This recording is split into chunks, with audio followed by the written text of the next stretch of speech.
തൊട്ടടുത്ത് നിന്ന് ഒരാൾ സംസാരിക്കുകയാണ്.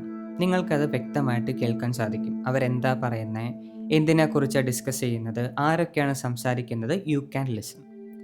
ഇതേ ആൾക്കാർ കുറച്ച് മീറ്റേഴ്സ് അകലെയാണെങ്കിൽ അവർ എന്താ പറയുന്നതെന്ന് ക്ലാരിറ്റിയോടെ കേൾക്കാൻ പറ്റില്ല, പക്ഷെ അവർ സംസാരിക്കേണ്ടത് നമുക്ക് കൺഫേം ചെയ്യാൻ പറ്റും. അവരുടെ സൗണ്ട് ഉണ്ട്, സോ വി ക്യാൻ കൺഫേം. ഇനി ഇതേ ആൾക്കാർ കിലോമീറ്റേഴ്സ് അവേ ആണെങ്കിലും, ഈവൻ 1 കിലോമീറ്റർ അകലെയാണെങ്കിൽ പോലും നമ്മൾക്ക് ആ 2 പേർ എക്സിസ്റ്റ് ചെയ്യേണ്ടെന്ന് പോലും അറിയില്ല. അവർ സംസാരിക്കുന്നത് പോയിട്ട് ഈ 2 പേർ അവിടെ ഉണ്ടെന്ന് പോലും നമ്മൾക്കറിയില്ല. പക്ഷെ ഞാനിവിടെ സംസാരിക്കുന്നത് നിങ്ങൾക്ക് വ്യക്തമായിട്ട് കേൾക്കാൻ പറ്റുന്നുണ്ട്. ഞാൻ പറയുന്ന ഓരോ വാക്കുകളും നിങ്ങൾക്ക് മനസ്സിലാക്കാൻ പറ്റുന്നുണ്ട്. ഞാൻ ഉദ്ദേശിക്കുന്ന അർത്ഥങ്ങൾ പെർസീവ് ചെയ്യാനും പറ്റുന്നുണ്ട്. And I am thousands and thousands of kilometres away. ഇതെങ്ങനെ സാധ്യമായി? ടെക്നോളജി അല്ലെ, ഇൻ്റർനെറ്റ് എന്ന് പറയുന്ന ഒരു ടെക്നോളജി കൊണ്ടാണ് നമ്മൾക്കിത് ഈസിലി സാധ്യമാകുന്നത്. ഇത് തന്നെയാണ് സിദ്ധികളുടെ ഏറ്റവും സിമ്പിൾ ആയിട്ടുള്ള ഡെഫിനിഷൻ.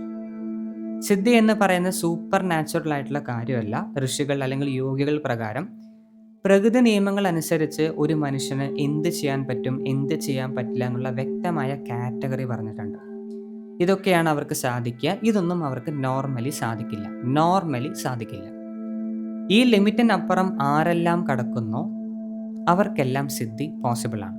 ഇപ്പോൾ എക്സാമ്പിൾ പറയുകയാണെങ്കിൽ, ആകാശത്ത് നോക്കുമ്പോൾ നിങ്ങൾക്ക് എന്താ കാണാൻ പറ്റുന്നത്? ക്ലൗഡ്സ് ഉണ്ട്.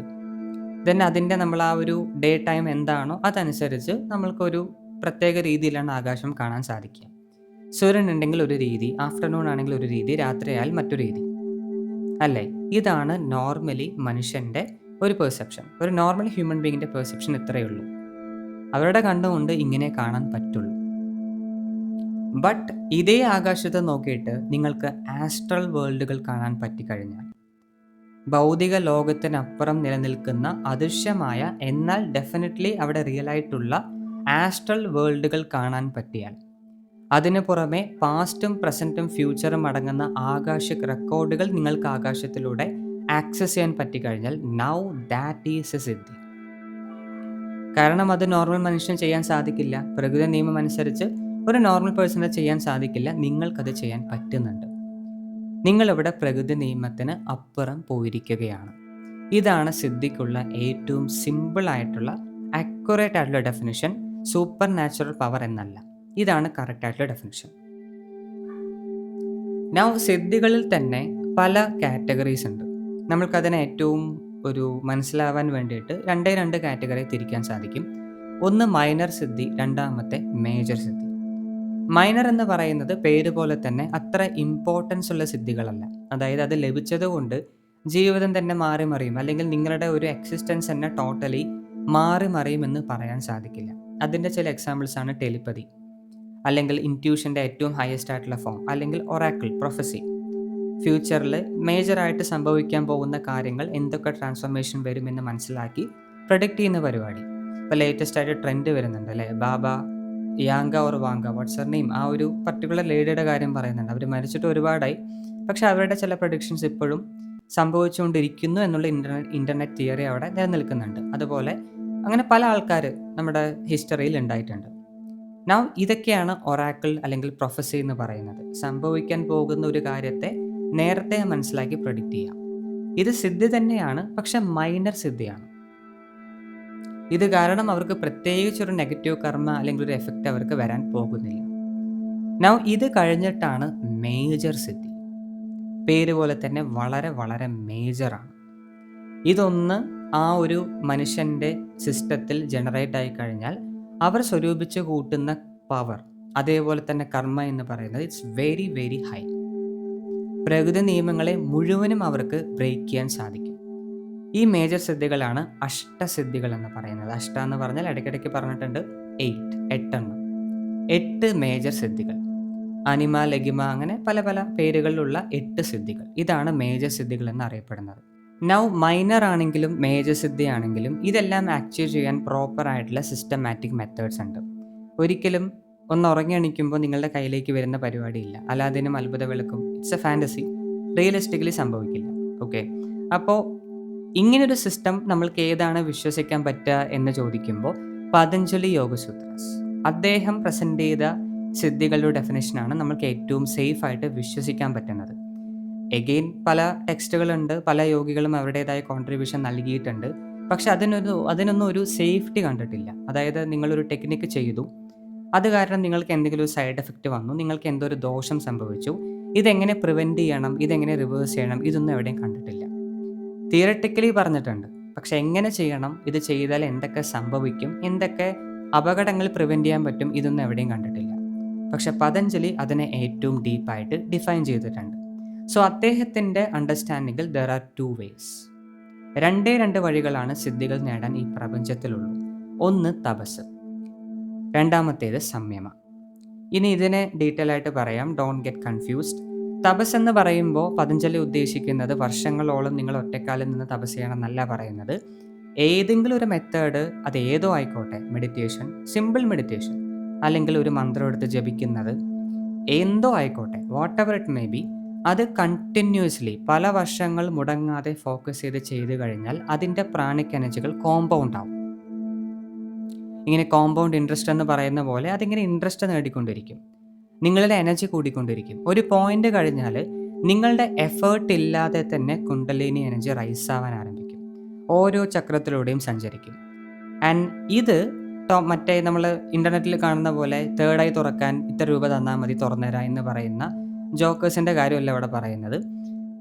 ഇത്തരം പ്രാക്ടീസുകളിൽ ഒരു ചക്രം ആക്ടിവേറ്റ് ആയി കഴിഞ്ഞാൽ അത് പെർമനൻ്റ് ആയിരിക്കും. നമ്മളൊന്ന് സ്കിപ്പ് ചെയ്ത് വേറെ എവിടെയോ പോകുന്നതല്ല നടക്കുന്നത്. നാച്ചുറലി നിങ്ങൾ പോലും അറിയാതെ നമ്മളൊരു ഫ്ലവർ ബ്ലോസം ആവുന്ന പോലെ നാച്ചുറലി ആണ് ഓരോ ചക്രങ്ങളും ബ്ലോസം ആവുന്നത്. It's like A flower. And ഇങ്ങനെ ഓരോ ചക്രങ്ങളും ഓപ്പൺ അപ്പ് ആവുമ്പോൾ അതിൻ്റെ സ്പെഷ്യൽ ക്വാളിറ്റികൾ, ആക്ച്വലി സിദ്ധി എന്ന് പറയുന്ന ഓരോ ചക്രമായിട്ട് കണക്റ്റഡ് ആണ്. സോ ഒരു ചക്രം ഓപ്പൺ അപ്പ് ആവുമ്പോൾ അല്ലെങ്കിൽ ഹെൽത്തി ആയിട്ട് സ്റ്റിമുലേറ്റ് ആവുമ്പോൾ അതിലൂടെ നിങ്ങൾക്ക് പല സിദ്ധികളും ലഭിക്കും, പല എക്സ്ട്രാ ഫങ്ഷൻസും ലഭിക്കും. നൗ ഇങ്ങനെ ലഭിക്കുന്നത് ഒരിക്കലും നിങ്ങളെ വിട്ടു പോവില്ല. ഇതിൻ്റെ കേസസ് ആണ് ചില കുട്ടികളുടെ സ്റ്റോറി നിങ്ങൾ ഇൻ്റർനെറ്റിലെ വീഡിയോസിൽ കണ്ടിട്ടുണ്ടാവും. അവർ ജനിക്കുമ്പോൾ തന്നെ അവരുടെ പാസ്റ്റ് ലൈഫ് ടൈംസ് ഓർമ്മയുണ്ടാവും. അവർ കഴിഞ്ഞ ജന്മത്തിൽ എന്ത് ചെയ്തു നമ്മൾക്കറിയില്ല. ചിലപ്പോൾ അവർ പ്രാക്ടീസ് ചെയ്യുന്ന ആൾക്കാരായിരിക്കാം, മെഡിറ്റേഷൻ ചെയ്യുന്ന ആൾക്കാരായിരിക്കാം, വി ഡോണ്ട് നോ. പക്ഷെ സംഹൗ അവർക്ക് അവരുടെ പാസ്റ്റ് ലൈഫ് ടൈം നല്ല ഓർമ്മയുണ്ടാവും. അതുപോലെ വേറെ ചില കുട്ടികളുണ്ട് ടെലികൈനസിസ് എന്ന് പറഞ്ഞ എബിലിറ്റി, അല്ലെങ്കിൽ സ്ട്രോങ് ആയിട്ടുള്ള ടെലിപ്പതിക് പവേഴ്സ്. വേറെ കുട്ടികൾക്ക് പ്രൊഫസി, ഞാൻ ആദ്യം പറഞ്ഞ പോലെ ഒരു ഫ്യൂച്ചറിൽ എന്താ നടക്കാൻ പോകുന്നതെന്ന് മുൻകൂട്ടി കണ്ട് പ്രഡിക്റ്റ് ചെയ്യാൻ പറ്റും. സ്വപ്നങ്ങളിൽ അത് കാണാൻ സാധിക്കും. ഇടയ്ക്കല്ല, ഡെയിലി അവർക്ക് കാണാൻ സാധിക്കും. ഇതെല്ലാം ഇത്തരം കൺസിസ്റ്റൻ്റ് ആയിട്ട് വർഷങ്ങളോളം ചെയ്യുന്ന സ്പിരിച്വൽ പ്രാക്ടീസിൻ്റെ ഒരു എഫക്റ്റാണ്. ഇതിനെയാണ് തപസ് എന്ന് വിശേഷിപ്പിക്കുന്നത്, ഒറ്റക്കാലിൽ നിന്ന് ചെയ്യുന്നതല്ല. രണ്ടാമത്തെയാണ് സംയമ. ഇത് ഞാൻ കഴിഞ്ഞ വീഡിയോയിൽ പറഞ്ഞിട്ടുണ്ടായിരുന്നു. ധാരണ, ധ്യാനം, സമാധി, ഈ 3 കാര്യങ്ങളും ഒരുമിച്ച് വർക്കാവുന്നതിനെയാണ് സംയമ എന്ന് പറയുന്നത്. ഇനി ബിഗിനേഴ്സ് കൺഫ്യൂസ് ആവേണ്ട ആവശ്യമില്ല, അതും എക്സ്പ്ലെയിൻ ചെയ്യാം. ധാരണ എന്ന് പറഞ്ഞാൽ ഏറ്റവും സിംപ്ലസ്റ്റ് ടേമിൽ concentration. Okay, just concentrate on some object. പക്ഷെ അത് 100% ആയിരിക്കണം. ഇതാണ് ധാരണ, കോൺസെൻട്രേഷൻ. ഈ കോൺസെൻട്രേഷൻ ഡീപ്പൺ ആവുമ്പോഴാണ് ധ്യാനത്തിലേക്ക്, മെഡിറ്റേഷനിലേക്ക് പ്രവേശിക്കുന്നത്. ആ മെഡിറ്റേഷൻ ഏറ്റവും കൂടുതൽ ആഴത്തിലേക്ക് സഞ്ചരിക്കുമ്പോൾ, അവിടെ ടച്ച് ചെയ്യുമ്പോഴാണ് സമാധി സംഭവിക്കുന്നത്. ഇതിനെയാണ് സംയമ എന്ന് പറയുന്നത്. ഇതൊരു യോഗ ടേമാണ് സംയമ. ഓക്കെ, ആൻഡ് നൗ ഇതിൻ്റെ എക്സാമ്പിൾ ഇപ്പോൾ പതഞ്ജലി എങ്ങനെയാണ് പറഞ്ഞത് എന്ന് നോക്കുകയാണെങ്കിൽ, ആ പതഞ്ജലി യോഗ സൂത്രാസിൽ തന്നെ ഒരു ലൈൻ ഉണ്ട്. എലിഫൻറ്റ്, അതായത് ഒരു ആനയുടെ ശക്തിയിൽ സംയമ ചെയ്തു കഴിഞ്ഞാൽ ആനയുടെ ബലം നമ്മൾക്ക് വരും. ഇത് പതഞ്ജലി പറയുന്ന ലൈനാണ്, ഒരു സ്കാം അല്ല പറയുന്നത്. ഒരു ആനയുടെ ശക്തി, അതിൽ സംയമം ചെയ്യാൻ പറ്റിക്കഴിഞ്ഞാൽ അതിൻ്റെ മുഴുവൻ ശക്തിയും ഈ ഒരു മെഡിറ്റേറ്റർക്ക് വന്നു ചേരും. ഇനി മറ്റൊരാൾ കൂർമ്മനാഡി, പല നാഡികൾ, അതിൽ കൂർമ്മനാഡിയിലേക്ക് ഈ സംയമം ചെയ്തു കഴിഞ്ഞാൽ ശരീരത്തിൽ ലൈറ്റ് ജനറേറ്റ് ചെയ്യാൻ സാധിക്കും, പ്രകാശം, പലതരത്തിലുള്ള പ്രകാശങ്ങൾ ശരീരത്തിൽ ജനറേറ്റ് ചെയ്യാൻ സാധിക്കും. ഇത് കൂർമ്മനാഡിയുടെ സ്പെഷ്യാലിറ്റിയാണ്. ഇനി ഇതിന് പകരം തൊണ്ടക്കുഴി എന്ന് പറയുന്ന ത്രോട്ടിൻ്റെ ആ ഒരു ഏരിയയിലേക്ക് ഫോക്കസ് ചെയ്യുകയാണെങ്കിൽ അവർക്ക് ജീവിതത്തിൽ ഒരിക്കലും പിന്നെ വിശപ്പുണ്ടാവില്ല, ദാഹമുണ്ടാവില്ല. ഇത് യോഗികൾ ചെയ്യുന്നൊരു പരിപാടി തന്നെയാണ്. തപസ് ചെയ്യുമ്പോഴൊക്കെ അവർ ഇതാണ് ചെയ്യാറുള്ളത്. ഓക്കെ, ഇതാണ് സംയമ കൊണ്ട് ഉദ്ദേശിക്കുന്നത്. നൗ തെറ്റിദ്ധരിക്കരുത്, ഞാൻ സംയമ എന്നാണ് പറഞ്ഞ മെഡിറ്റേഷൻ എന്നല്ല. യെസ്, അതായത് ചിലർ വിചാരിക്കും, ഇപ്പം ഞാൻ പറഞ്ഞ പോലെ ഒരു എലിഫൻറ്റിൻ്റെ സ്ട്രെങ്ത്തിൽ മെഡിറ്റേഷൻ ചെയ്ത് കഴിഞ്ഞാൽ എനിക്ക് കിട്ടുമായിരിക്കും. അല്ല, ഞാൻ എടുത്തു പറയാണ്, മെഡിറ്റേഷൻ, ധാരണ, കോൺസെൻട്രേഷൻ, ഏറ്റവും ഇൻറ്റൻസ് ആയിട്ടുള്ള കോൺസെൻട്രേഷൻ നിങ്ങൾക്ക് ആവശ്യമാണ്. മണിക്കൂറുകളോളം എല്ലാം മറന്നുകൊണ്ട്, സമയം മറന്നുകൊണ്ട് ഒരു കാര്യത്തിൽ മാത്രം ഫോക്കസ് ചെയ്യുന്ന എബിലിറ്റി, അതാണ് ധാരണ. ഈ ധാരണ അതിൻ്റെ ഹയസ്റ്റ് പോയിന്റിൽ ടച്ച് ചെയ്യുമ്പോഴാണ് ധ്യാനം, മെഡിറ്റേഷനിലേക്ക് പ്രവേശിക്കുന്നത്. ഇതാണ് മെഡിറ്റേഷൻ. ഈ സ്ഥലകാല ബോധം മറന്നിരിക്കുന്നില്ലേ, അതാണ് മെഡിറ്റേഷൻ. ഈ മെഡിറ്റേഷൻ അതിൻ്റെ ഹയസ്റ്റ് ഫോമിലേക്ക് എത്തുമ്പോൾ when the subject and the object becomes one, അതാണ് സമാധി. സബ്ജക്റ്റ് എന്ന് പറയുന്നത് മെഡിറ്റേറ്റ് ചെയ്യുന്ന വ്യക്തി, ഒബ്ജക്റ്റ് എന്ന് പറയുന്നത് എവിടെ മെഡിറ്റേറ്റ് ചെയ്യുന്നു ആ സാധനം. ഈ രണ്ടും എപ്പോൾ ഒന്നാവുന്നോ അതാണ് സംയമ. അത്രയും പണിയുണ്ട്. സംയമ പോസിബിൾ ആയി കഴിഞ്ഞാൽ ദെൻ പതഞ്ജലി പല ഒരു ഡീറ്റെയിൽ ആയിട്ടുള്ള ലിസ്റ്റ് തരുന്നുണ്ട്. എവിടെയൊക്കെ ഫോക്കസ് ചെയ്താൽ ഏതൊക്കെ സിദ്ധി ലഭിക്കും. നിങ്ങൾ ഗൂഗിൾ ചെയ്ത് കഴിഞ്ഞാൽ മുഴുവൻ ലിസ്റ്റും കിട്ടും. ഓരോരോ ശരീരത്തിൽ തന്നെ ഓരോരോ പോയിന്റുകൾ ഫോക്കസ് ചെയ്യുമ്പോൾ അവിടെ സംയമ ചെയ്ത് കഴിഞ്ഞാൽ എന്തെല്ലാം സിദ്ധികളാണ് ആ വ്യക്തിക്ക് ലഭിക്കുക, അത് പറയുന്നുണ്ട്. ഓക്കെ, ആൻഡ് ഇതിന് പുറമെ ഇതെല്ലാം പറഞ്ഞു കഴിഞ്ഞ ശേഷം ഇതൊരു ടോട്ടൽ ഒരു കാറ്റഗറി തന്നെ. പതഞ്ജലി യോഗസൂത്രസ് 4 ഡിവിഷനാണ്. അതിലൊരു ഡിവിഷൻ മുഴുവൻ ഫോക്കസ് ചെയ്തിരിക്കുന്നത് സിദ്ധികൾക്കാണ്. അതിൻ്റെ ലാസ്റ്റ് പതഞ്ജലി പറയുന്നുണ്ട്, ദർ ഇസ് എ വാർണിംഗ്, ഒരു കോഷൻ തരികയാണ്.